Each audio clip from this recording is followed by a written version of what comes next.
নমস্কার, তোমাদের কাছে একটা গল্প শেয়ার করব। যদি ভালো লাগে প্লিজ লাইক কমেন্ট শেয়ার করতে ভুলো না।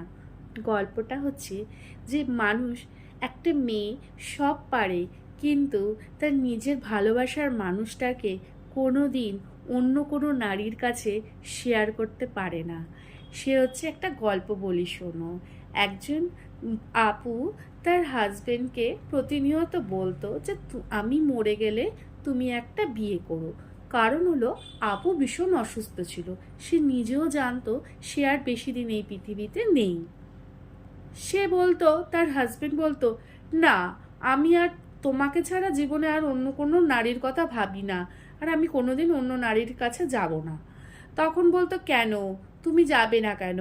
তোমার তো ভবিষ্যৎ আছে, তুমি সারা জীবন কি একা থাকতে পারবে? বলতো, হ্যাঁ আমি একাই বাঁচবো। এইদিকে আবার আপুর ভাই যখন আপুকে দেখতে আসতো, তখন আপু প্রতিনিয়ত তার ভাইকে বলতো, ভাই আমি মরে গেলে আমার কবরে গিয়ে প্রতিদিন তুই এক বালতি করে জল ঢেলে দিয়ে আসবি।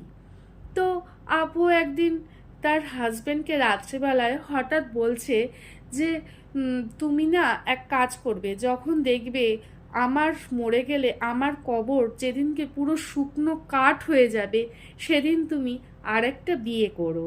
তখন আপুর স্বামী বলছে, এটা কি কোনো কথা?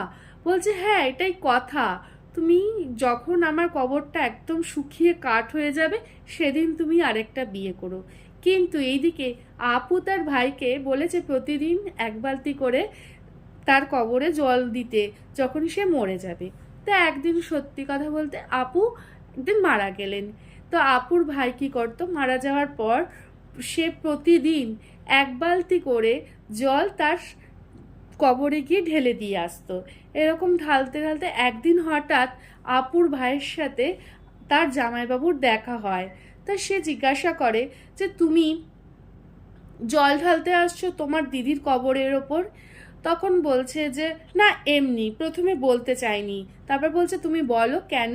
তখন সে বলল যে আমার দিদি মারা যাওয়ার সময় আমাকে বলে গিয়েছিল যে আমি যখন মরে যাব তখন ভাই প্রতিদিন আমার কবরে এসে তুই এক বালতি করে জল ঢেলে দিয়ে যাবি।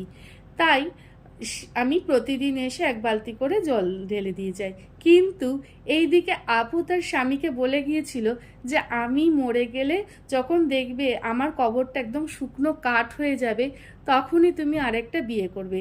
সুতরাং এখানেই বোঝা যায় যে নিজের স্বামীকে কোনো দিন একটা নারী অন্য নারীর কাছে শেয়ার করতে পারে না। ভালো লাগলে প্লিজ লাইক কমেন্ট শেয়ার করবে। নমস্কার।